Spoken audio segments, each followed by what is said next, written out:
اللہ فرماتے ہیں کچھ لوگوں کا دعویٰ ہے کہ ہم اللہ اور آخرت پر ایمان رکھتے ہیں، حالانکہ وہ ایمان نہیں رکھتے، دعویٰ کرتے ہیں، نفاق کا مظاہرہ کرتے ہیں، منافقت کرتے ہیں۔ جو اللہ کو ماننے والا ہوتا ہے اس کا رنگ اور ہوتا ہے، جس کو پتہ ہوتا ہے قیامت کے دن اللہ کے حضور کھڑے ہونا ہے، اس کے اعمال یہ نہیں مانتے، کہتے ہیں ہم مانتے ہیں، پر مانتے، دعویٰ ہے کہ ہم مانتے ہیں آخرت کو بھی اور اللہ کو بھی، پر نہیں مانتے۔ قیامت قائم ہونا ضروری ہے، اگر وقوع قیامت نہ ہو تو ظالم کی تو موجیں لگ گئیں، جابر تو موج کرے گا، فاسق اور فاجر تو کہیں گے دنیا میں بھی ہم اپنے اقتدار کے زور پر جیتے رہے، آج بھی ہمیں پوچھنے والا کوئی نہیں۔ عقلاً نقلاً قیامت کا قائم ہونا ضروری ہے۔ قیامت قائم ہوگی تو مظلوم کو اس کے ظلم پر داد رسی کی جائے گی اور ظالم کو سزا ملے گی۔ ایک آدمی ساری زندگی دنیا کے اندر لوٹ مار کرتا رہا، دھوکہ فریب فراڈ کرتا رہا، اس کی راتیں شراب و کباب میں گزر گئیں، وہ مرے اور بات ختم ہو گئی، ٹھیک ہے موج کر کے چلا گیا۔ ایک آدمی ساری زندگی اس نے اللہ تبارک و تعالیٰ کی رضا کے لیے اپنی نظر کی حفاظت کی، زبان کی حفاظت کی، یہاں تک کہ دل کی بھی حفاظت کی، وہ بھی مرے تو معاملہ ختم ہو گیا۔ اس طرح تو پھر سرکش کا کچھ بنے گا ہی نہیں، نظام زندگی ساری اس کی سوچ ختم ہو کے رہ جائے گی اگر قیامت قائم نہیں ہوتی۔ قیامت کا قائم ہونا حق ہے، اس لیے قرآن مجید نے ایک جگہ پہ نہیں 20 جگہ پہ یہ بیان فرمایا ہے کہ قیامت ضرور قائم ہے، قیامت، اور وہ قائم ہو کر اپنے سارے لوازمات سمیت قائم ہوگی۔ میرے نبی پاک صلی اللہ علیہ وسلم نے فرمایا مظلوم کو حق ملے گا، ظالم کو سزا ملے گی۔ جابر اس دن اللہ کی بارگاہ میں رسوا کیے جائیں گے، جن پر جبر کرتے رہے انہیں اللہ کے حضور سے عطا کیا جائے۔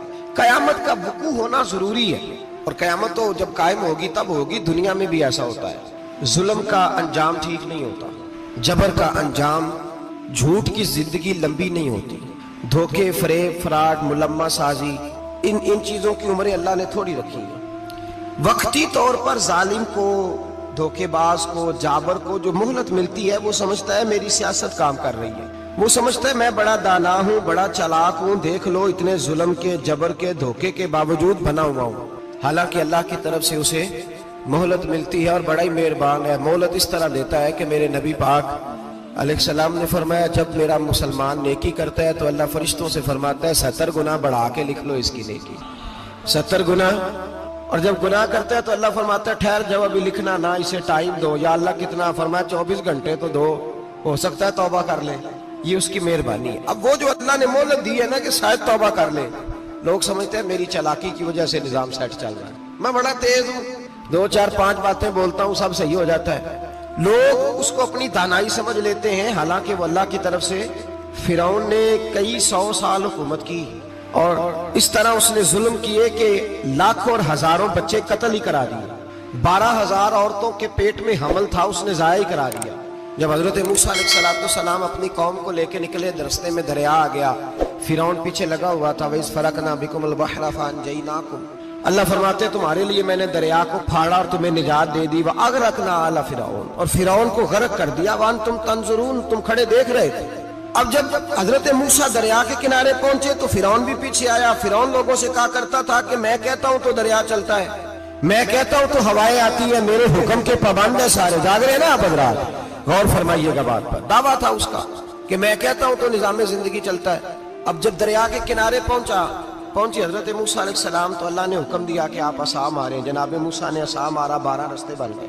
اب حضرت موسیٰ کی قوم گزر رہی تھی تو فرعون سے پوچھنے لگے کہ تو کہتا تھا میرے حکم سے چلتا ہے، تو وہ تو حضرت موسیٰ نے ڈنڈا مارا ہے تو رستہ بن گیا۔ باز نہیں آتا انسان باز بنے بڑے ہیں اس کے پاس، بڑی دلیلیں ہیں، جھوٹ سچ بول کے اپنے آپ کو مطمئن کرتا ہے، آخر دم تک تبدیل ہونے کو تیار نہیں ہوتا، دلیلیں گھڑتا رہتا ہے، بناتا رہتا ہے، شور کرتا ہے جان بوجھ کے۔ بھئی تو کہتا تھا میرے چلانے سے چلتا ہے، تو باز ابھی بھی نہیں آیا۔ کہنے لگا میں نے ہی حکم دیا ہے کہ ذرا پھٹ جا، مجھے یہ زندہ چاہیے۔ باز رسی جل گئی، بال، کہنے لگا میں نے ہی کہا ہے دریا کو کہ یہ مجھے زندہ چاہیے، میرے بھاگے ہوئے ہیں تو اس لیے پھٹا ہے، تو آؤ میرے ساتھ دریا کراس کرے۔ تو پتا تو ان کو بھی تھا نا جتنا تو رب بنا ہوا ہے، پتا تو تھا، سارے جانتے تھے۔ کہنے لگے تو پہلے کراس کر، اگر تو بچ گیا تو ہم بھی پیچھے آتے ہیں۔ اب چاروں ناچار، ایک روایت تو یہ ہے کہ یہ جب خدائی کا دعویٰ کرتا تھا نا تخت پہ بیٹھا ہوتا تھا تو ایک دن حضرت جبریل آئے اس کے پاس انسانی شکل میں، تو کہنے لگے میں بڑی دور سے آیا ہوں تو ایک مسئلہ پوچھنا تھا، کہا پوچھو۔ کہنے لگے ایک غلام تھا کسی بادشاہ کا، تو بادشاہ نے اسے تھوڑی دیر کے لیے ایک علاقے کی سربراہی دے دی۔ کتنی دیر کے لیے؟ کتنی دیر کے لیے ہمیں سربراہیاں ملتی ہیں؟ کیوں جی؟ تھوڑی دیر کے لیے ملتی ہے نا، تھوڑی دیر کے لیے سربراہی دے دی ایک غلام کو۔ ذرا بات کو سمجھیے، حضرت جبریل پوچھتے ہیں، کہتے ہیں سربراہی مل گئی، اب وہ مالک ہی بن کے بیٹھ گیا ہے، وہ بات ہی نہیں سنتا، اس کو تھوڑی دیر کے لیے بنایا تھا، وہ تو خدائی کا دعویٰ کرنے لگا ہے، آپ بتائیں اس کا انجام کیا ہونا چاہیے؟ یہ مسئلہ پوچھنے آیا ہوں۔ تو فرعون کہنے لگا اس کا انجام یہ ہے کہ اسے پانی میں گوتے دے دے کے مار دے۔ انجام کیا ہے؟ بولیے بولیے، کیا انجام ہے؟ کیا انجام ہے جی؟ پانی میں، اللہ اکبر، اپنی سزا تجویز کر رہا ہے۔ اس کی سزا کہ اسے پانی میں گوتے دے دے کے مارو ظالم کو، اسے تھوڑی دیر کے لیے بنایا تھا اور وہ چھائی گیا ہے، قبضہ ہی کر گیا ہے۔ حضرت جبریل کہنے لگے جی آپ لکھ کے دے دیں گے؟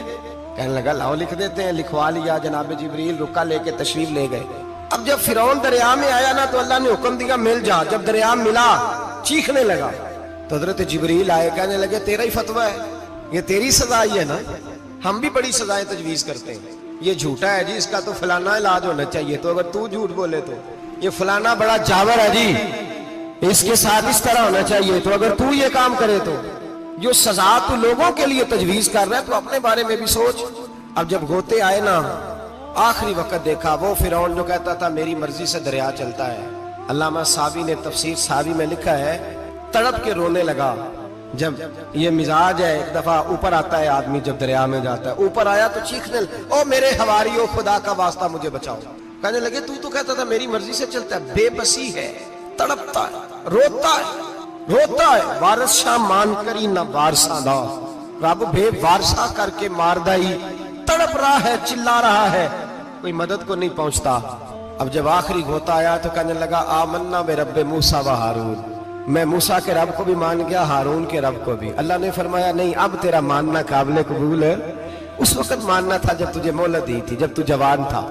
بڑھاپا آتا ہے، بیماری آتی ہے، جوان آدمی بیماری کا شکار ہوتا ہے تو کہتا ہے یا اللہ ایک دفعہ صحیح کر دے، میں ساری پڑھا کروں گا، ایک دفعہ ٹھیک کر دے، میں مسجد میں رہوں گا، میں اگلے سال اعتکاف بھی کروں گا، میں ساری تراویحیں پڑھوں گا۔ تو اس وقت پڑھنی تھی جب تجھے مہلت دی تھی، اس وقت پڑھنا تھا جب اللہ نے تجھے آسانی دی، زندگی دی۔ اگلا وقت یہ حال ایک کا نہیں ہوا۔ نمرود کو دیکھ لیں، حضرت ابراہیم علیہ السلام کو کہتا تھا میں رب ہوں، آپ نے فرمایا رب تو وہ ہے جو زندہ کرتا اور مارتا ہے۔ ایک موت کا قیدی بلایا، کہنے لگا ہاں بھائی کتنے دن رہ گئے تھے پھانسی میں؟ کہنے لگا جی پرسوں ہونی تھی، کہا جا تجھے آزاد کیا، لو میں بھی زندگی دیتا ہوں۔ ایک بے گناہ آدمی کو پکڑ کے قتل کر دیا، کہتا میں بھی مارتا ہوں۔ حضرت ابراہیم علیہ السلام کہنے لگے تو بیوقوفوں جیسی دلیلیں دے رہا ہے، چل اس طرح کر، میرا رب سورج مشرق سے نکالتا ہے، تو اگر رب ہے تو مغرب سے نکال کے دکھا۔ اب دلیل کا جواب کوئی نہیں تھا تو کہنے لگا پکڑو اور آگ میں ڈال دو۔ اللہ کے نبی کو آگ میں ڈالنے والا، یہاں ایک مچھر بیٹھا ہے، 400 سال حکومت کی اور خدائی کا دعویٰ کیا، یہاں مچھر بیٹھا تھا، چھینک آئی تو مچھر اندر چلا گیا۔ پہلے دربار کا ادب یہ تھا کہ جو آئے سجدہ کرے، اب اس کے سر پہ کوئی چیز مارتا تھا تو اسے سکون ہوتا تھا، مچھر تھوڑی دیر کے لیے اس کا دماغ چھوڑتا تھا۔ او بھائی یہ اس دھرتی پہ اللہ نے لوگوں کو نظارے دکھائے اور ہمیں سمجھانے کے لیے دکھائے، ہمیں تفکر کی، غور کی دعوت دی کہ دیکھ لینا، اپنے عمل کو پرکھنا۔ تمہارے عمل حضرت موسیٰ کے فرما برداروں جیسے ہیں، جناب ابراہیم کے فرما برداروں جیسے ہیں، یا بن کے بیٹھ گئے ہو؟ اب دربار کا ادب یہ ہے، بے بسی کا یہ حال ہے کہ جوتے لٹکتے ہیں دربار میں، جو آتا ہے جوتا کھینچتا ہے، اور ادب یہ ہے کہ 10 جوتے نمرود کے سر پہ مارو، اور 400 سال جوتے لگتے رہے۔ روتا تھا، جو آدمی آتا تھا منتیں کرتا تھا، کہتا تھا کہیں سے کوئی دوائی مل جائے گی۔ پاگلوں جیسی زندگی گزاری، پاگلوں جیسی سخت، وہ تو حساب، وقوع قیامت تو حساب ہوگا ہی۔ یہاں لوگ پاگل ہو کے مرتے ہیں، معذاللہ نفسیاتی مریض ہو کے مرتے ہیں۔ یہاں آخری وقت اتنا سخت آتا ہے کہ دنیا موت کی دعائیں مانگتی ہے۔ میرے بھائی جب انسان ظلم کرتا ہے تو بھول جاتا ہے کہ شاید مجھے پوچھے گا کوئی نہیں، جب وہ زیادتی کرتا ہے تو بھول جاتا ہے، جب وہ کسی کا حق کھاتا ہے تو وہ کہتا ہے شاید اس کا تو وارث ہی کوئی نہیں جس کو میں لوٹ رہا ہوں۔ لیکن جب اللہ کی پکڑ آتی ہے، حجاج بن یوسف ظالم تھا، اس نے اچھے کام بھی کیے تھے، قرآن پاک پر زیر زبر آراب حجاج بن یوسف نے لگوایا۔ محمد بن قاسم کو ہندوستان سندھ کے علاقے فتح کرنے بھی حجاج بن یوسف نے بھیجا تھا۔ ساری خوبیاں اپنی جگہ پر، ظالم بہت بڑا تھا۔ کسی آدمی نے اس کے سامنے کونے کی طرف منہ کر کے ساتھ والے سے بات کر لی تو کہنے لگا میرے خلاف کیا، اس کو لے جاؤ 2 ٹکڑے کر کے واپس لے آؤ۔ توتی بولتا ہے نا، اقتدار، جب کسی کے ہاتھ اقتدار ہوتا ہے نا، وہ چاہے ایک گھر کا ہی کیوں نہ ہو، وہ 10 بندے فیکٹری میں کام کرتے اور جو ان کا مالک ہوتا ہے وہ کہتا میں مالک ہوں، مجھے مانو۔ جب تو صاحب اقتدار ہوتا ہے نا، جب تو سسر بن کے بیٹھتا ہے اور کسی غریب گھر کی بہو آتی ہے 2-4 تو کہتا میرا اقتدار ہونا چاہیے۔ جب میں کھانسنے لگوں تو ہر آدمی کے ہاتھ میں ٹشو پیپر ہونا چاہیے، جب میں بولنے لگوں تو بندے ہوئے ہاتھوں سے ہر آدمی جی جی کرتا ہوا کھڑا ہونا چاہیے۔ جس آدمی کا، اور یہ کام بہو بھی کرتی ہے کئی دفعہ، وہ بھی کہتی ہے کہ تمہیں پتہ نہیں میں کتنا لمبا چوڑا جہیز لے کے آئی ہوں، جب میں سونے کے لیے اپنے بیڈ روم میں جاؤں تو خبردار بوڑھے بابے کو اجازت نہیں کہ وہ کھانسے۔ اماں کو چاہیے کہ اگر اس کو بڑی سخت پیاس بھی لگی ہے تو میرے سوتے سوتے باورچی خانے میں برتن نہ کھٹکھٹائے۔ جو جہاں بھی جس اسٹیج پہ بھی بیٹھتا ہے وہ کہتا ہے کوئی نہیں مجھے پوچھنے والا، میں مطلق العنان ہوں۔ جوان بوڑھوں کا مذاق اڑاتے ہیں، سمجھتے ہیں شاید کبھی بوڑھے نہیں ہوئے، مذاق اڑاتے ہیں۔ تندرست لوگ بیماروں کا مذاق اڑاتے ہیں، شاید کبھی بیمار نہیں ہونا۔ حجاج بن یوسف ظالم تھا، ظلم کرتا تھا، زیادتی کرتا تھا۔ حضرت سعید بن جبیر ایک تابعی بزرگ تھے، اتنے بڑے بزرگ تھے کہ ساری رات نماز پڑھتے تھے، سارا سال روزہ رکھتے تھے۔ ایک دن انہوں نے منبر پہ بیٹھ کے کہا کہ حجاج ظلم سے باز آ جائے ورنہ اللہ کی لاٹھی بڑی بے آواز ہے۔ اللہ کی لاٹھی، اس کا کیا مطلب ہوتا ہے؟ اس کا مطلب ہے جب رب کی لاٹھی چلتی ہے تو اس کی آواز، جی اس کا پہلے کوئی پیغام، وہ پہلے اعلان نہیں کرتا کہ تگڑے ہو جاؤ لاٹھی چلنے لگی ہے، لاٹھی چلتی ہے پر اس کی آواز، سمجھ آ رہی ہے میری بات کی؟ جمعۃ الوداع کے لیے تشریف لانے والے احباب خاص غور فرمائیے گا۔ حجاج بن یوسف کو پتا چلا کہ حضرت سعید بن جبیر نے میرے خلاف بات کی، بلا لیا، کہنے لگا تو نے میرے خلاف بات کی ہے؟ فرمانے لگے کی ہے۔ کہنے لگا تجھے پتا ہے میں قتل کر دوں گا؟ آپ فرمانے لگے نہ تو زندگی کا مالک ہے نہ موت کا مالک ہے، تو کیسے قتل کر؟ کہنے لگا تجھے پتا ہے میرا؟ فرمایا میں نے تجھے نہیں، میں نے تو کئی شداد، کئی حماد، کئی قارون، کئی فرعون، کئی نمرود دیکھے، کئیوں کی داستانیں سنی، تو کون ہے؟ تو چھوٹا سا ہے۔ ایک جملہ ہے ملا جلال الدین رومی کا، بڑے درویش تھے، ایک بات کہہ گئے، کہنے لگے نمرود جتنے پیسے نہیں، فرعون جتنی حکومت نہیں، قارون جتنی دولت نہیں، ورنہ فرمانے لگے میرے زمانے میں بھی کئی لوگوں کا خدا بننے کو دل کرتا ہے، کئی لوگوں کا دل کرتا ہے، لیکن نمرود جتنے پیسے، فرعون جتنی طاقت اور قارون جتنی دولت نہیں، ورنہ ہو سکتا ہے لوگ دعویٰ کر جائیں معاذ اللہ ثم معاذ اللہ۔ یہ آج سے کئی 100 سال پہلے وہ کہہ رہے ہیں، آج تو حالات بڑے ابتر ہیں، اس کی نسبت خطرناک۔ فرمانے لگے حضرت سعید بن جبیر تو زندگی موت کا مالک نہیں، کہنے لگا پکڑو، قتل کرو اسے، لے جاؤ۔ جب پکڑ کر کھینچ کر لے جا رہے تھے نا تو حضرت سعید بن جبیر مسکرانے لگے۔ اب ظالم کے سامنے مسکرائے تو اس کو بڑا غصہ آیا، یہ میرا مذاق اڑاتا ہے؟ بلا لیا، ادھر آؤ، کیوں مسکرا رہے ہو، کیا ہوا؟ تو حضرت سعید بن جبیر کہنے لگے میں مسکرا رہا ہوں تیری بیوقوفی پر اور اپنے اللہ کی دی ہوئی ڈھیل پر، میں مسکرا رہا ہوں کہ یا اللہ کیا بات ہے، کیا تیرا شان ہے، کیسے لوگوں کو ڈھیل دی ہوئی ہے، میں مسکرا رہا ہوں تیری بیوقوفی پر کہ تو سمجھتا ہے شاید مجھے پوچھنے والا کوئی نہیں۔ کہنے لگا اس کو باہر نہ لے جاؤ، میرے سامنے قتل کرو۔ ٹھیک ہے جی، قتل کرنے لگے تو حضرت سعید بن جبیر نے منہ کعبے کی جانب کر لیا، انی وجہت وجہی للذی فطر السماوات والارض حنیفا وما انا من المشرکین۔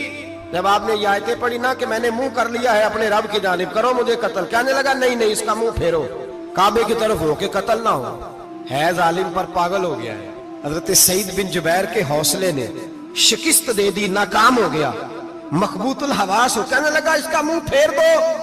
جب کعبے سے پھیرا تو آپ فرمانے لگے للہ المشرق والمغرب فانما تولى فثم وجه اللہ۔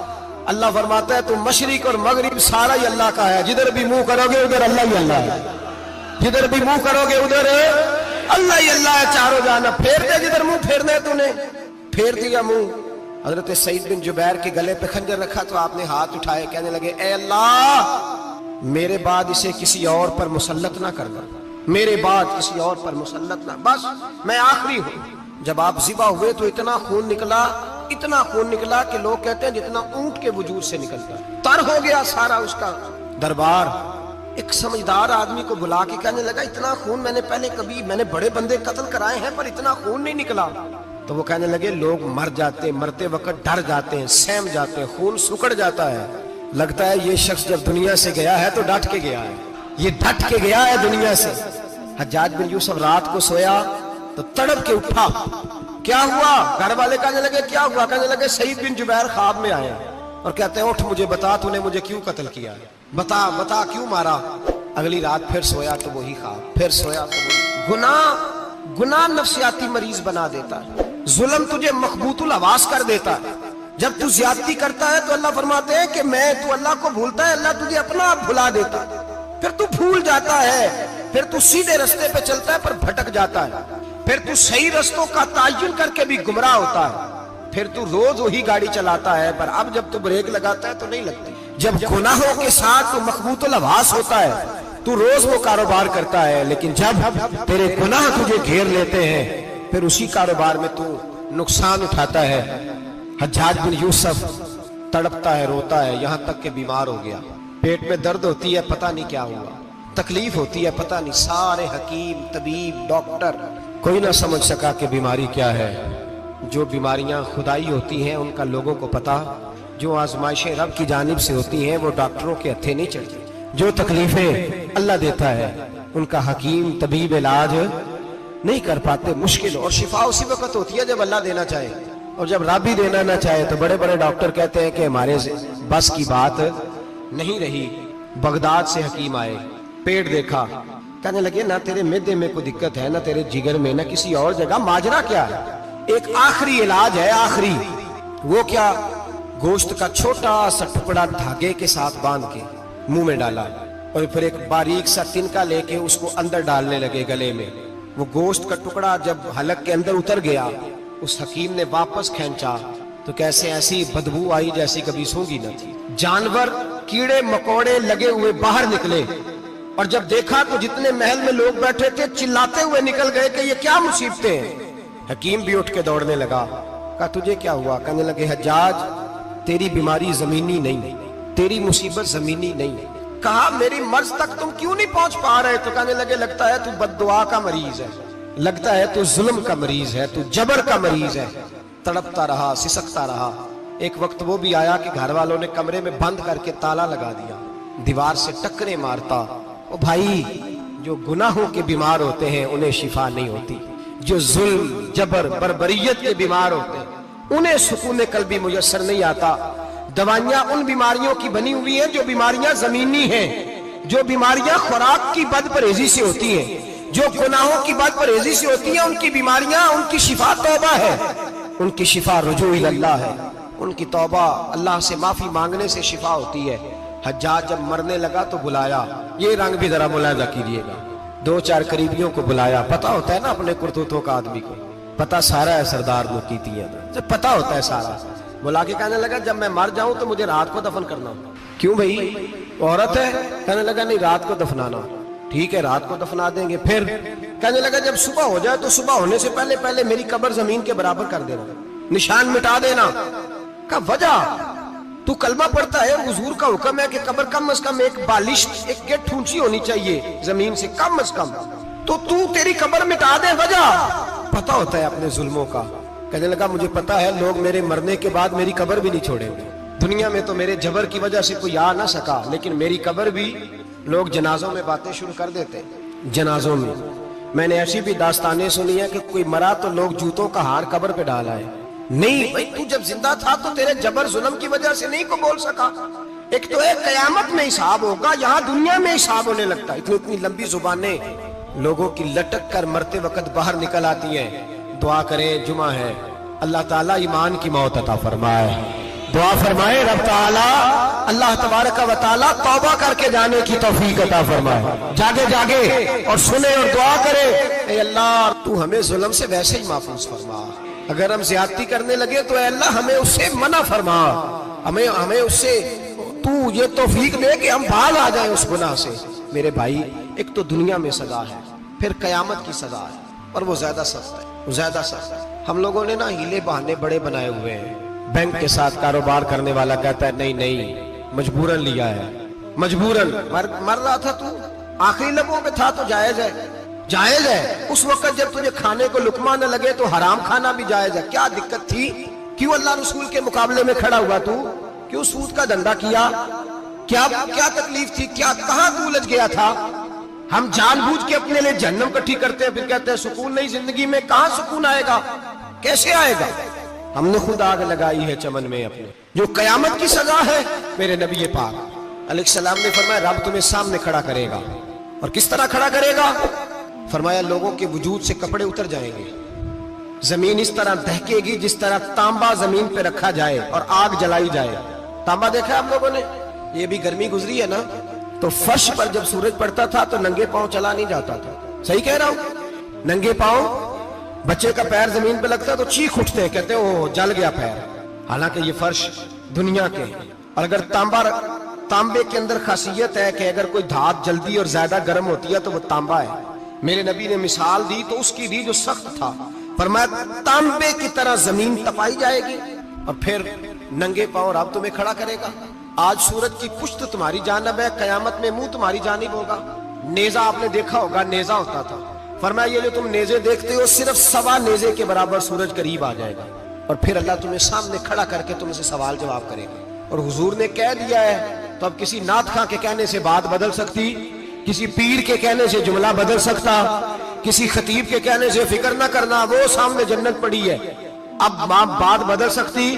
خدا کی رحمت پر بھروسہ رکھنا ضروری ہے، نبی پاک کی شفاعت کی امید رکھنا. بولیے. لیکن جو حضور نے بیان کیا ہے اس کو ماننا بھی یہ بھی ضروری ہے. میرے نبی پاک نے فرمایا اللہ تم سے حساب لے گا اور اللہ پوچھے گا، تم نے جواب دینا ہے. حضور کس کس شے کا؟ فرمایا جو پہنتے ہو اس کا جواب نہیں دینا، جو کھاتے ہو اس کا جواب نہیں دینا، جو اللہ کے رستے میں دیتے ہو اس کا جواب، باقی ہر شے کا جواب دینا ہے. ادھر جو پلاٹ ہے اس کا بھی جواب دینا ہے، اور جو بچوں کو پیسے بتائے ان کا بھی جواب دینا ہے، جو چھپائے ہیں ان کا بھی. ثم لتسألن یومئذ عن النعیم.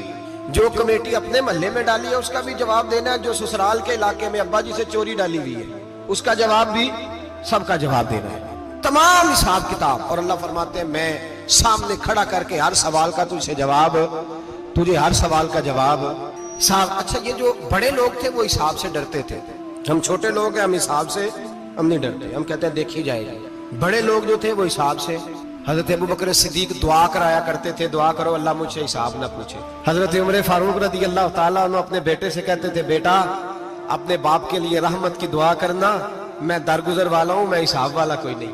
بڑے لوگ ڈرتے تھے، بڑے لوگ. حضرت عثمان غنی قبر پہ کھڑے ہوتے تھے تو داڑھی آنسوؤں سے بھیگ جاتی.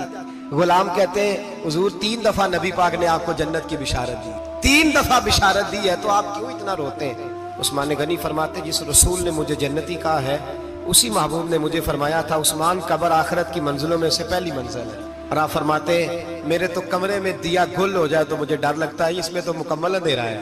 آپ فرماتے کھڑکیاں بند ہو تو دم گھٹنے لگتا ہے، اس کو تو دروازہ ہی کوئی نہیں، روشن دان تک نہیں. بھائی جو بڑے تھے وہ ڈر رہے تھے. مولا علی شیر خدا نماز کا وضو کر کے کانپتے تھے، کانپتے.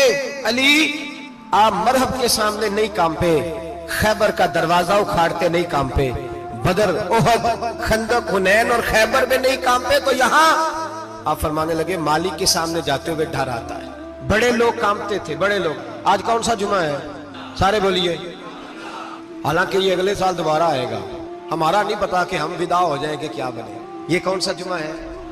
آیا جمعہ تو ودا آئے. ہم آج ایک فکر لے کر کے جانا، ایک سوچ. جہاں روز رات کو بیٹے کی ٹینشن، بیٹی کی ٹینشن، بھائی کی ٹینشن، پوتے کی ٹینشن ہوتی ہے نا، ایک ٹینشن اور اپنے آج ایک ٹینشن بڑھا لو، قبر کی ٹینشن پیدا کر لو، قیامت کی تھوڑی سی فکر کر لو، تھوڑی سی ایک لمحے کے لیے صحیح تھوڑا خیال پیدا کرے. حضرت حسن بصری نام سنا ہوا ہے نا، یہ حضرت علی کے شاگرد ہیں، نبی پاک کے گھر میں آ جاتے تھے کئی دفعہ، بچے تھے جب. حضرت حسن بصری تابعی ہیں. فرماتے خانہ کعبہ میں عمرہ کرنے گیا، طواف کعبہ کر رہا تھا تو بڑا عجیب منظر ہوا، رات کی تنہائی ہوئی. اس وقت کئی دفعہ طواف بند بھی ہوتا تھا اس لیے کہ رش کم ہوتا تھا تو رات کو سب سو جاتا تھا. کہتے رات ذرا گہری ہوئی تو لوگ اپنا اپنا خیمہ لے کے جاتے تھے. اب تو ہوٹل ہے نا تو خیمے لگتے تھے، لوگ خیمہ لے کے جاتے تھے، جہاں جگہ ملتی تھی خیمہ لگا کے رہتے تھے. فرماتے میں رات کو سویا خیمے میں، ایک دردناک آواز آئی، میٹھی ہے دھیمی ہے پر درد بڑا ہے. کوئی رونے والا رو کے کہتا ہے اللہ حساب قیامت میں مجھ سے نہ لینا، اے اللہ تنہائی میں جتنا مرضی حساب لینا پر لوگوں کے سامنے نہ لینا. اور پھر کہتا ہے اللہ